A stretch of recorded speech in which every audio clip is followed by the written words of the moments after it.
All right, in this video, I'm going to show you how to sew your binding onto your quilt. So here's my miles and miles of binding, and here's the quilt I'm going to be sewing it onto. This is a customer quilt. Isn't it pretty? She used all of her scraps. She used the Turning 20 pattern by Trisha Cribs, I believe. And she embroidered feathers in each of the big blocks. So I'm going to start with my binding on the side of my quilt, about halfway up. So I'm going to take all my binding here. I'm just going to throw it on the floor and try to find the beginning of this mess. Okay. So what I'm going to do, I'm going to leave about a 12-inch tail before I start sewing. Now I use my 1/4 inch foot. If you have a walking foot and you prefer that, that's fine. I find my 1/4 inch foot works best for me. With this quilt, the edge has all been stitched down, so I don't have an issue there. And I like to sew in the needle down position. So I line my binding. This is the folded end here, and this is the open end. So I line my binding right up with the edge of my quilt. Now I'm going to do just a little back stitch right here at the beginning. And I'm just going to sew, keeping everything lined up. Keep sewing.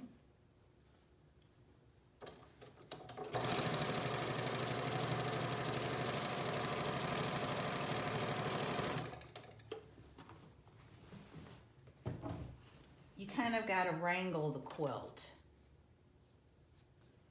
And this part's not hard. Just keep it lined up, go slow and steady, wrangle the quilt. The hardest part we're coming to, which is turning the corners. So I'm sewing, sewing, sewing. No rocket science here. Sew, sew, sew. Line it up.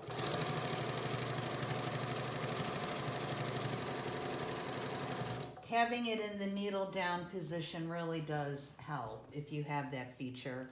If you don't have that feature on your sewing machine, when you stop, just lower your needle as you're adjusting everything.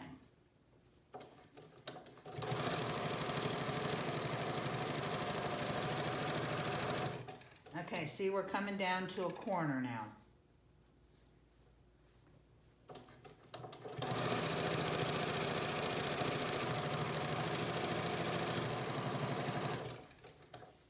Coming to that corner.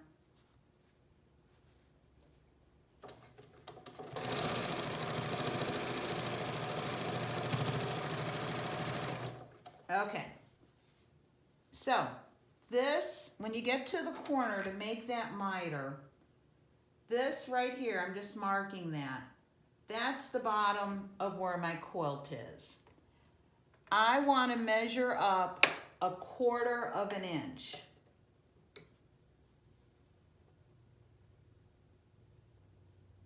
So there's my 1/4 inch mark. So I'm going 1/4 inch up. And I'm going to put that mark right there. That's where I'm going to stop sewing.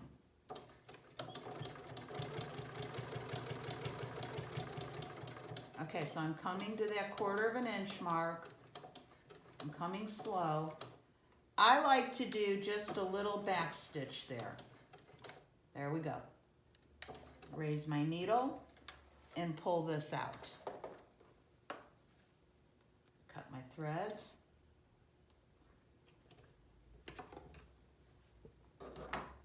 So you can see there's the bottom of the quilt.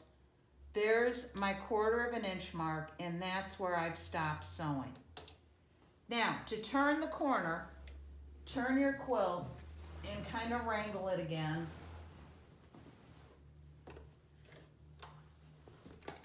Okay, at this point, you take this binding, and you can see the way I have the quilt positioned. Let me get this stuff out of the way. You turn your binding up so that it makes a nice 45-degree angle. So the binding is going up at this 45-degree angle.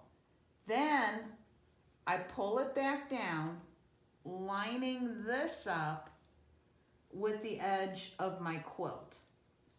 So do you see what I've done there? I've pulled it up, I've made that 45, I bring it back down, and now this edge is lined up with the edge of the quilt.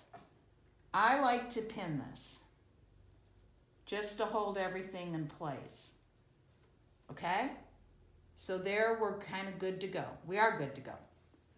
So I'm going to sew now from here all the way to the other corner. I like to start sewing about right here, maybe, you know, a quarter to a half an inch off the edge, and I go backwards and come forward. That just works best for me and my sewing machine. So I'm going to put my needle down again. I've got my pin holding everything in place, and I'm going to go backwards. Okay? Right off the edge, and now I'm going to come forward. Whoop. There we go. Take the pin out, and then you just continue as normal.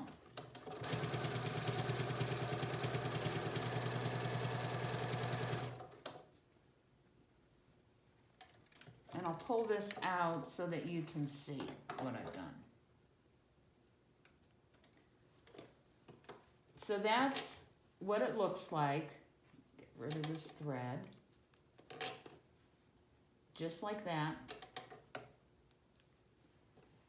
And now when you go to turn this, you'll get a nice mitered corner. Do you see that? So there's your mitered corner, and that's how easy that is to do. One thing I also like to do with this is just to snip right here just a little bit to remove just a smidge of that bulk. And you can see now this will lay flatter. There's my back.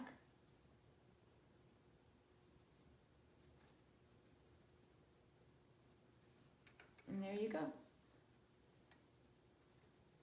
So that's not too bad. There's my little mitered corner on my quilt.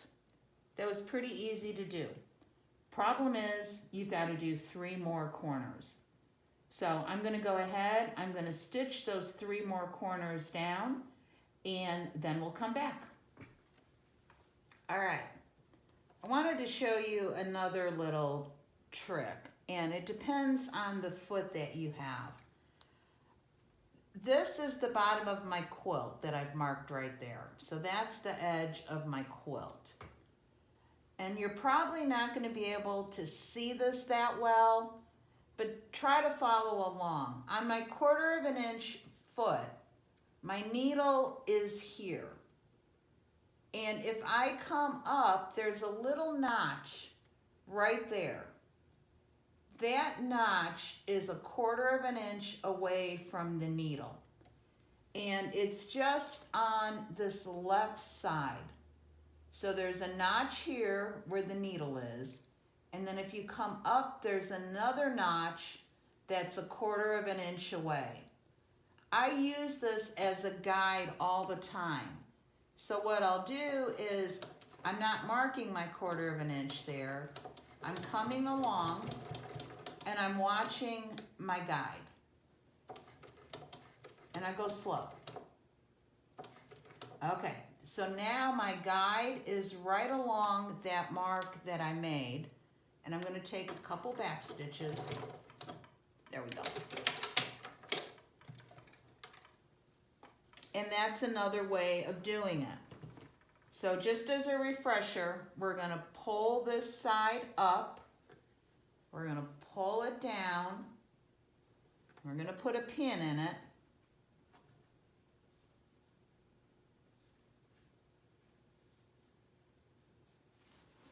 I'm going to put it back in the machine.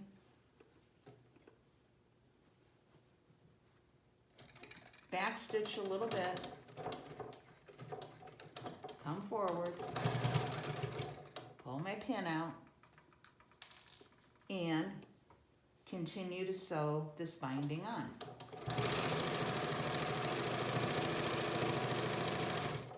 Okay, now I only have 2 more corners to do.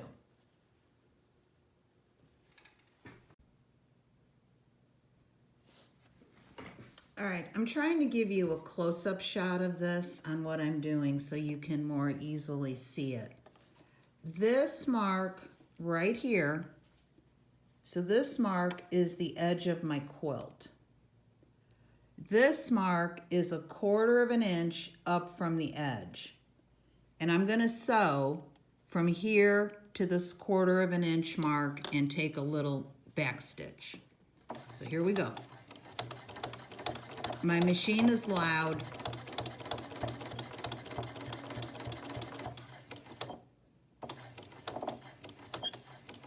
All right, so I'm right on that mark and I'm gonna do a little back stitch. Okay.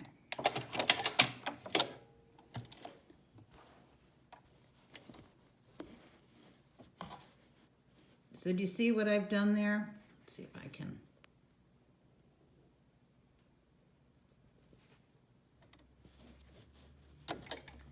There we go. There's the edge of the quilt. There's my 1/4 of an inch. And I've sewn just right up to that line and I've done a little back stitch. Now we're going to turn this corner. So I'm going to pull this out.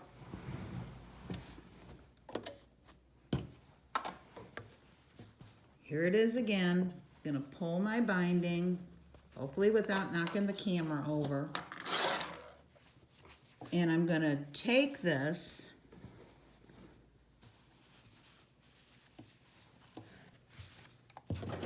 all right, so here's all my binding. I'm going to take this and I'm going to fold it up just like that. So it's making this 45-degree angle. And then I'm going to pull this down.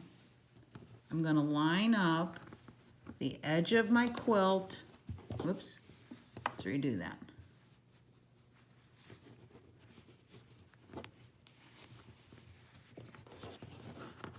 So I've got that all lined up now. Let me do that again. We're going to go up, 45-degree angle, down, and we're going to line up the top of the quilt there. And we're going to put a pin there.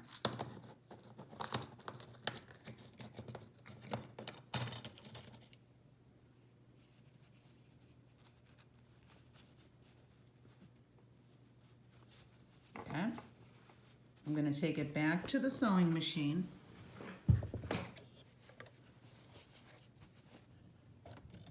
Start back just a little bit. Back stitch.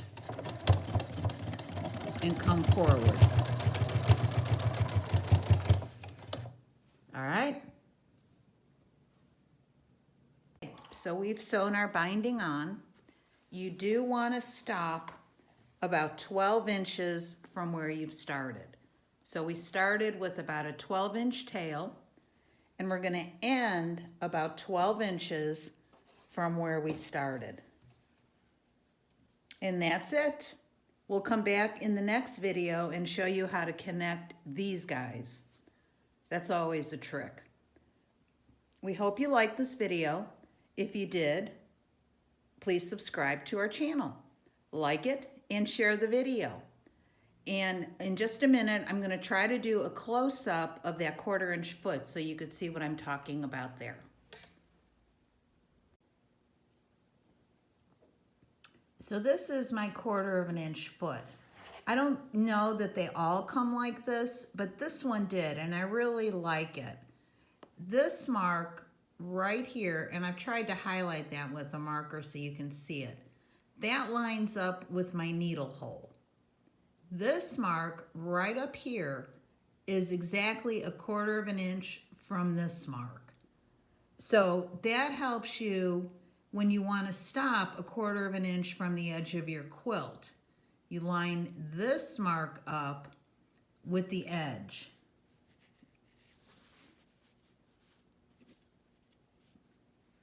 So I would sew to there.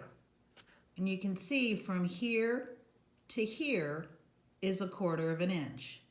So it's just a, you know, a nice little feature. It's kind of handy to have. You don't have to mark 2 lines to know where you're at.